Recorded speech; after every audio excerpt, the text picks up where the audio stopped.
And you're watching Connect Africa with me, Blessed Sugan. First, though, we have a round of some of the news content making the headlines across the continent.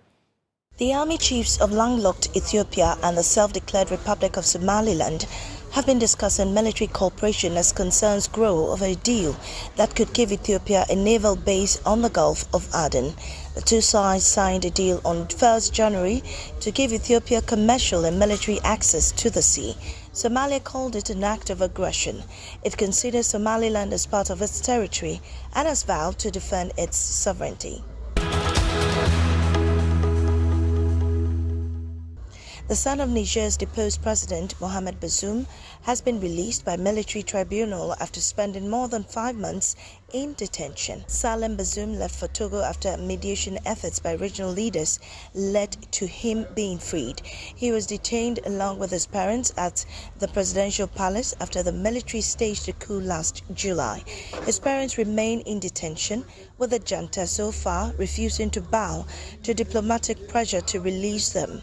In a statement, the military tribunal said that the release of Mr. Bazoum Jr. was provisional and it would be up to him to respond to justice as soon as he is required to do so. Security forces in the Democratic Republic of Congo briefly surrounded the home of main opposition politician Moise Katumbi, who came second in last month's disputed elections.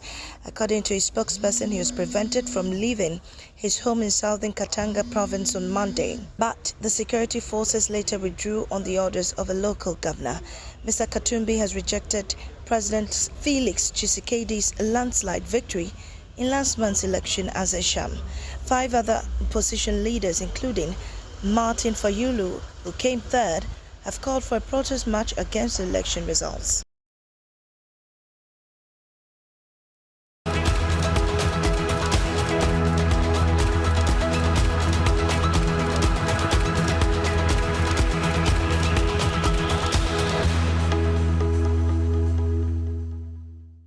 And now Nigeria's President Bola Tinubu has suspended a minister over the alleged diversion of more than $640,000 of public money into a personal bank account. Humanitarian Affairs and Poverty Alleviation Minister Betta Edu was suspended on Monday following public outrage over the scandal. A statement from the presidency says an ordered investigations has been made into Dr. Edu's ministry. She has, however, denied any wrongdoing. Her officials' office says she had approved a transfer into the personal account, which was not in her name, but said it was for the implementation of grants to vulnerable groups. We have been joined via Zoom by Nigerian political analyst Dr. Ademola Bayondele, and also we also have the Executive Director, International Press Center in Lagos, Nigeria, legal practitioner Lanre Gudade joining us for this very conversation. Thank you, gentlemen, for your time. I want to start off with you, Dr. Ademola. First of all, this should be good news for Nigeria's fight against corruption, isn't it? Looking at the fact that there's a swift response from the presidency, what do you think? Thank you so much for bringing me. Well, I don't think that we should throw a party yet. I think it's a good development. That is how I would describe it. I think that any government, any serious government at that, should be very sensitive about corruption. It is one of the major issues that has befallen Africa, all African countries in general. So if we start highlighting some of these issues, we start saying that no, we are seeing a departure of some of the system, then I think it should be a good news. But we can't be hasty and quickly throw a party. Like I said, there's various investigations going on in that department, and I will wait for the results of those investigations to actually say, okay, this is a clear case of corruption, and yes, it is a win for the people and the government in power. And now the government is saying that the investigations would extend into the entire framework of Nigeria's social investment programs. Which other persons are likely to be captured in this investigation? Well, if you see the timeline of this investigation, I think it has come from even the previous minister. The previous minister has been found to have some issues with transferring almost money in tunes of billions into individual accounts. And of course, we saw the coordinator also do almost the same thing, moving over 44 billion into an account before this present issue came up with the Honorable Minister Beta Edo. So I mean, it has gone down the chain, and I think that aside the Ministry of Humanitarian Affairs, I think generally all the ministries should actually be should be fingered and should have I think this is actually a process problem, because if you actually get close to the issue and say what is actually the problem, you see the minister provided personal accounts into which money should be sent, and according to the AGF, she was actually not even credited. The AGF came, the Accountant General of the Federation came and said that they don't disburse such amounts into project accountants or personal account. So I think that we have some of the signs of developing society is this problem with issues, transparency, accountability, and solid processes. And these are the signs that we're seeing, not blatant corruption. Of course, we know that there's an issue with corruption there, but I think this should be an overhaul across the board. All ministries, all agencies, all departments should go for should make sure we have a transparent system. I think. So, yeah, and Doc, just hold on for us. Let's also bring in lawyer Lanre to also share his thoughts with us. Of course, you are a lawyer. Tell us which anti-corruption charges possibly this Nigerian politician might be facing. Okay, sorry, maybe I need to first correct an impression. I'm not a lawyer. I'm a journalist. I'm a media professional. Oh, apologies there. I think there was a mix-up there. Apologies. Yeah, exactly. Yeah, I'm not really. So, well, we have so many laws which are put in place to attempt to fight corruption in Nigeria, and it is the investigation that would determine under which laws anybody who is found guilty, because we are at this stage of. Well, I mean, the facts probably also would say the facts speak for itself, but at the same time, you still have to follow what we normally here in Nigeria call, the rule of law. But right now, the reports we have is that investigations are being conducted by the, EFCC, that's the Economic and Financial Crimes Commission, which has a very, very wide latitude of, powers when it comes to anti-corruption issues. We also have another one called, ICPC. I guess it is the outcome of their investigation that will now determine whether the accused will then be, charged, to court on the basis of possible, violation of either the laws of the country or financial, regulations. And I think in this instance, the real problem has to be with financial regulations, because in Nigeria, we do have a number of financial regulations. Some of those regulations make civil servants, more or less, the chief accounting officers when it comes to, and I think this came up in the exchange of, memos where somebody was being advised against, doing this and things, like that. So where we are now, it's very much, at the preliminary stage, and like the previous speaker said, what one sees is the fact that there has been, reaction to, public outcry over these developments, and the decision to suspend, the accused, and then put in place, a process of investigation. In Nigeria, I must stress that we are not necessarily lacking, in laws. Like I said, we have a whole gamut of, financial regulations, and hopefully, beyond, the trial or investigation that is going on, would also be the question of how the government, grapples with the fact that elected officials or appointed officials need to, fundamentally understand the obligations that they owe to, abide, by these regulations. I see. But beyond, prosecutions, do you feel that Nigerians are asking for more? Well, I mean, it's a very, very complex situation, and opinions, are divided. So you have some actually saying, the ministers, should, be, suspended. Some have the opinion that, there is really, nothing to investigate. It's a very clear case. But again, you still have to go through, that, kind of, process. There are those who a reflection of, failure on the system, that there is something inherently, wrong in our system that makes it possible for some of these things to happen. Under previous governments, we had, similar situations. So there's all that question of, look, what are the loopholes in the system that need, to be plugged?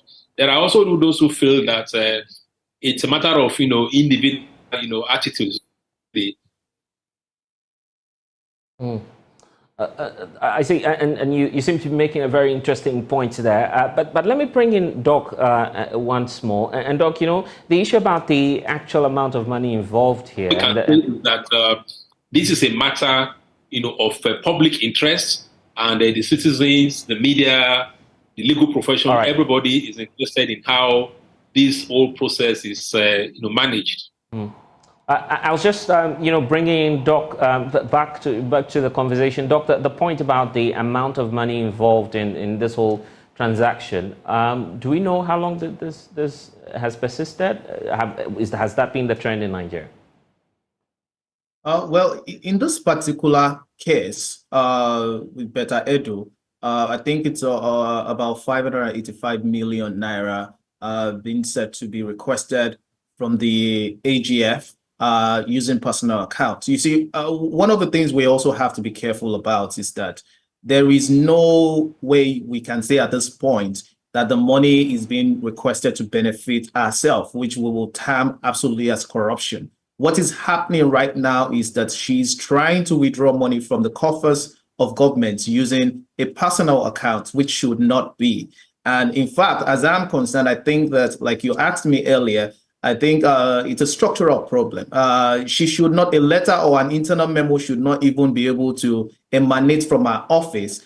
She should be the last one to sign an internal memo, by the way, as a minister, but the process is involved in even getting to her for that memo to be transferred to the AGF. If that, it seems that there's so many lacunas in there that can actually get in the table of AGF to request for money to be transferred into a personal account. And I think the AGF has also come out to say that they did not also grant that request, that 585 million, because they think that such money should not be transferred to personal account. So that's actually the issue here. But like I said, I feel that there's a background of chasing corruption, which I'm more interested in. Just a few weeks ago, we heard about the coordinator who was said to have transferred over 40 billion, 44 billion to be precise, from the account into a personal account. So there's a pattern here. Right. And you see, when you want to deal with a unique, you have to check what the pattern, what the issue is. She just came in a new minister, maybe found, okay, this is how things are done, went chased after corruption, and corruption fought is fighting back. So there's a huge sum of amount here. And I'm sure that if we really go around turning the tables, we will find more ministries and more people in government in this net too. And I'm happy and that's why there's also the question as to whether or not this is punitive enough, the measures being taken by the president. Well, I think what's happening right now is a social media judgment, because the presidency has not, right now we have, the case has been transferred to the EFCC, the Economic and Financial Crimes Commission, and it might take a month, it might take whatever. She has been suspended from office, and they have not announced a replacement. So whatever is happening, we don't know if she's also going to be reinstated, if they find out she's not culpable or whatever is happening. All those things are still in the air. But what is happening right now, I think, is more of a social media judgment. And but I think it's a great one, because you see, Nigeria is coming from a subsidy removal, high inflation. There's a lot of issue happening. People are groaning on the ground. So people want a system, a government who can show sympathy. People are clamoring for political office holders who understand that you see, you can't tell people to be patient and you are just in luxury and spending money anyhow. So I think this is a bold statement that the government is trying to make, and I wish that they actually they see to the end of it across board. I see. How about, the case of scapegoating? I mean, people believe that that's what's being made of the minister now, and that there are other serious corruption scandals that this government must rather focus on.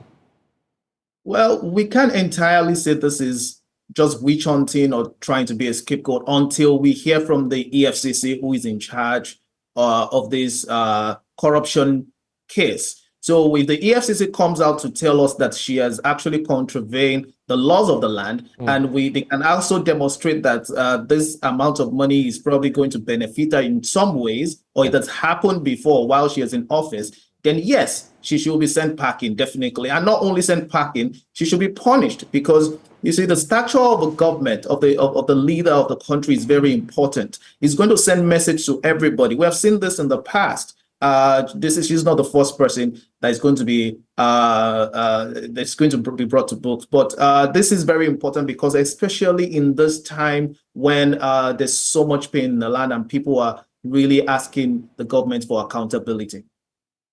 I see. Let's hear from Larry as well. The point about whether or not the government should be focused on other important matters of corruption aside this issue.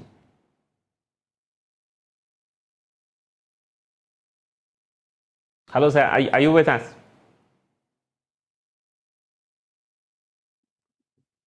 Kindly unmute so we can get the points you're sharing with us, Larry. I was just asking the question whether or not... I didn't get the question. Yes, yeah. So I was just asking whether or not the government should be focused on other serious corruption issues or scandals, instead of focusing on just this case of the minister.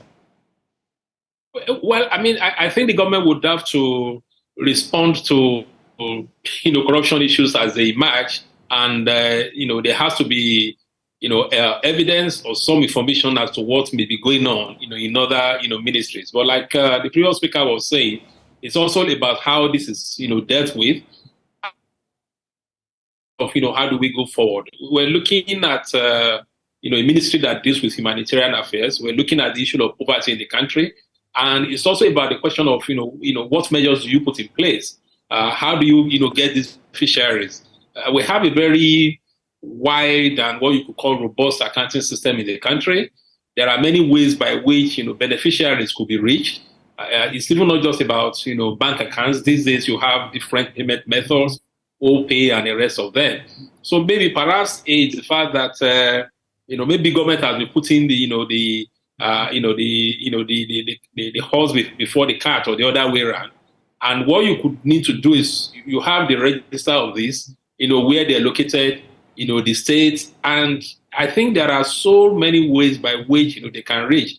I feel that is also important. So we should not also overlook what led to this and attempt to address the problem, which is also creating some other problems. And for me, that could be a key takeaway. But definitely, most Nigerians, in view of the hardships, the difficulties, are looking for smarter government. They are looking for the fact that elected officials should, as much as possible, try to lead by example. So this development provides a number of challenges for government to also know that when you look at the Nigerian civil society system, there are organizations that work in the area of transparency, work in the area of procurement, that have the necessary expertise to actually advise the government on how to go about this. And I'm sure many people have cited examples of how all these transfers have been done in other countries, in India, how they have actually helped to reduce poverty. We could draw from that, we could learn lessons from that, and ensure that the system itself is not susceptible to abuse. And I just want to get your thoughts, you both, on the point about how this is playing out for the government itself, and President Tinubu, who's promised to tackle the issue of corruption, head on. Do you feel that that might affect, the promises he made to the people of Niger?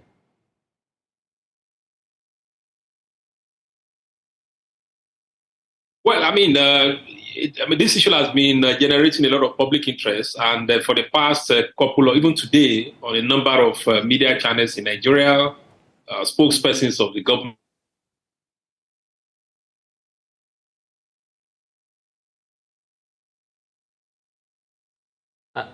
Larry, are you still there with us?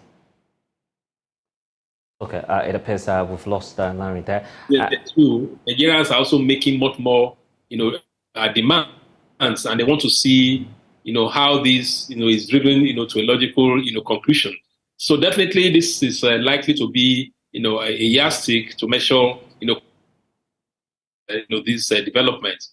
But for majority of Nigerians, the whole idea really is that whatever is meant for the people should get, to the people.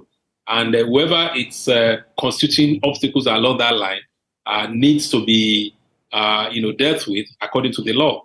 Mm. And Doc, the point about what this would mean for the Tinubu government, as I was indicating earlier, you just had Larry's take on that. What's your take as well? You see, this government is under enormous pressure to perform. And one of the takeaway from the previous year is that we have to look very deep into our spending. We cannot say that we're removing a subsidy from the populace and the government holders are living large. So I think if you also look at the way the last election, the pattern of votes, you'll see that there's a dear need for this administration to perform. And I think that starting from this year, this is what they are trying, some of the statements they are trying to make.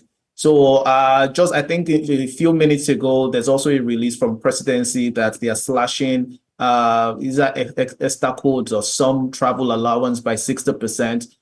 Or something. So they are trying to send a message that they are, one, listening, and they are also trying to cut their clothes according to their material, probably not their size right now, because we see government officials have grown so big. So according to the material. So I think also with the Better Edu story developing, trying to make a statement that there's going to be zero tolerance for corruption. I think they're trying to force out a system or a narrative to the populace that, you see, we are not, it's not going to be business as usual. We are ready in 2024 to also look inwards and make amends in areas that you may have you may think that we need to make amends, which is a great development, by the way. So apologies there. Just land on that point for me. Yeah, well, I said, which is a great development, by the way. So, I mean, 2 steps so far this year, trying to be accountable, trying to really deal with corruption in the case of Better Edu, and trying to also cut government spending with a 60% reduction in travel expenses they just released. I think they're trying to probably start the year strong. Okay, and very finally, if you look at Nigeria, and then this is not just about Nigeria, but the whole of the sub-region, social protection policies and humanitarian policies or programs are largely subsidized by, the European taxpayer or by the donor community. Looking at what's happening now, how is that painting Nigeria to the international community and those who might be willing to extend their help to the country? For me, I think this has actually not thrown any dent on Nigeria. As far as I'm concerned, being able to also call ourselves to account is a very strong indication that we are not just spending and just doing what we should not be doing. Unfortunately, some of these cases arise, and it's not very peculiar to Nigeria. So for me, I would just say that this is actually a pointer to the fact that we want to be accountable and we are holding ourselves accountable, and we're still in dire need of support, definitely from our own government and from any other sponsors that are interested in helping Nigeria. We have high inflation rates. The poverty index is high. Just recently, we just left the poverty capital of the world. So we have a very high population of people living in the lower socioeconomic class. And the government have put together so many, the Empower, the JIP, the almost different social intervention programs, to school feeding programs to help people. But unfortunately, we'll have some of these hiccups going on. And I think this government position or posturing that, yes, we want to make sure that some of these trickle down to the downtrodden and nothing in between that is also a very good way to start.